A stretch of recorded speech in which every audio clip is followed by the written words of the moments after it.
here we are in the next section. In the previous section, we proved angle-angle similarity. In this section, we will discuss SAS and SSS similarity. You could probably guess what these are just from the names alone, but we'll talk about that in just a moment. So first, SAS similarity, and again, as I just said, you can probably guess what this is just from the name that I have given. Very much like SAS congruence, but of course here we have similarity. It says this: if two sides of one triangle are proportional to two sides of another, and the included angle of the first equals the included angle of the second, then the triangles are similar. So notice the difference here between SAS congruence and SAS similarity. In SAS congruence, we say that we have two sides of one triangle equal to two sides of another. Here we say that we have two sides of one proportional to two sides of the other, which means, of course, that the ratio of one pair of sides that correspond is equal to the ratio of the other pair of sides that correspond. Side note here, I do request that when you use SAS in this chapter, you do call it SAS similarity, because we do have another SAS, that is SAS congruence. So make sure that you say either congruence or similarity to distinguish the one that you mean. Here's a picture to illustrate SAS similarity. So we have two triangles, an ABC and RST. So let us say that we know that AB over RS is equal to BC over ST. That is, the sides AB and BC of one are proportional to the sides RS and ST of the other. Let us say as well that we know that angle B is equal to angle S. Then it follows that ABC is similar to triangle RST.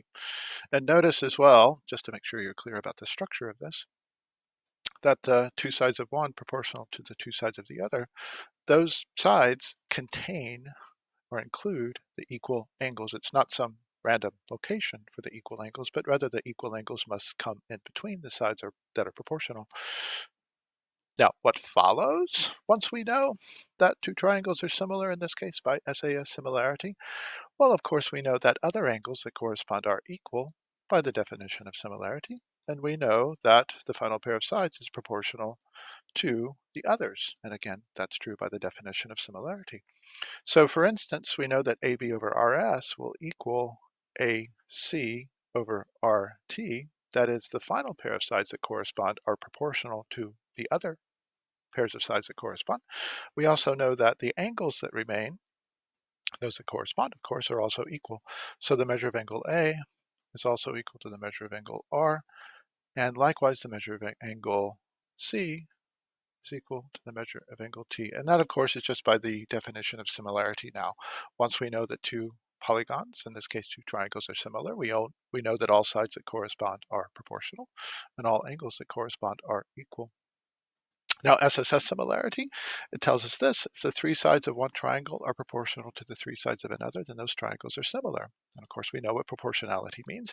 It means that the ratios of sides that correspond are equal. So, just to restate this, it says that if you know side lengths and you find that the three sides of one are proportional to the sides of the other to which they correspond, that is, the ratios are equal, then those triangles are similar to one another. Okay, so let's say that we have a triangle ABC and a triangle RST, and AB over RS equals BC over ST equals AC over RT. That is, all ratios, the sides that correspond are equal, which is proportionality. Then we find that triangle ABC is similar to triangle RST. Now, what then will this mean about the angles of two triangles whose sides are all proportional? It will mean, of course, by the definition of similarity, that the angles are equal. So what we've concluded is this then, that if the sides of one triangle are proportional to the sides of another, then the angles are equal. So this is very much like the converse of angle-angle similarity. We noted in the previous section that when two triangles have equal angles, this will mean that their sides are proportional.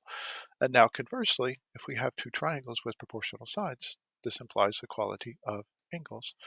Now, as for the proofs of SAS and SSS similarity, we will not take the time to do this because they are so remarkably similar to the proof of angle-angle similarity. They do differ in some detail, but that detail is really very minor. What we would do in the proof of SAS and SSS similarity is to use our similarity postulate to produce a third triangle that is congruent to the first and, similar to the first and congruent to the second. And then it would follow that first and third are similar. So we won't actually take the time to do that. But I do want to pause and talk again about the triangle midsegment theorem. This is something that we proved at the end of the last semester, and its proof was really quite difficult. You might remember that we had to produce first a set of constructions. We extended DE through D to a point, I think we called it F, such that DE is equal to DF, and then we connected that point F to A, and then we had to prove triangles congruent, and then we had to use results from the chapter on parallels to get parallels, and then we also had to use results about parallelograms to reach our final result. But now that we have SAS similarity, the proof becomes remarkably easy. And I won't actually write this out here. I guide you through the proof on the worksheet, but I thought that I would talk about it. Okay, so again, here is the setup. We have a triangle ABC. We mark the midpoints of two of its sides, that is of AB and BC. Those midpoints are respectively D and E. And then what we wish to prove is that that mid-segment, which by definition goes from midpoint to midpoint, is parallel to the third side, that is DE parallel to AC. And we also wish to prove that DE is 1/2 of AC. Well, the whole point here, and the sort of innovation of this chapter, is that we are able to prove that triangle BDE is similar to triangle BAC. Now again, I won't write out the details of this. Instead, we'll just talk through it quickly. But that is what you were able to prove, that triangle BDE is similar to triangle BAC. And how will we prove that? Well, obviously, these two triangles have an angle in common, that is angle B. And then consider the ratio of sides, in this case on the left, that is BD over BC. That's obviously 1 to 2, because that's what midpoints do. And on the other side, that is BE over BC. That's also obviously 1 over 2, because again, that's what midpoints do. So we know that the ratio of BD to BA is equal to the ratio of BE to BC. They're both 1 to 2. And the included angles, well, not really angles at all. It's the same angle, that is angle B twice over, which is equal to itself. So by SAS similarity, it follows that BDE is similar to BAC. And then since the triangles are similar, think about what follows for angles 1 and 2, as I now just marked into the diagram. They are angles that correspond in similar triangles, so by definition of similarity, they are equal to one another. But notice now that for lines DE and AC with transversal AD, angles 1 and 2 correspond. Excuse me. So we now know that angles that correspond are equal, which means by the corresponding angles test, that DE is parallel to AC. Okay, so that result follows. And then as for the other part of this result, that is that DE is 1/2 of AC, well, what's the ratio of sides that correspond in these two triangles? As noted before, it's 1 to 2.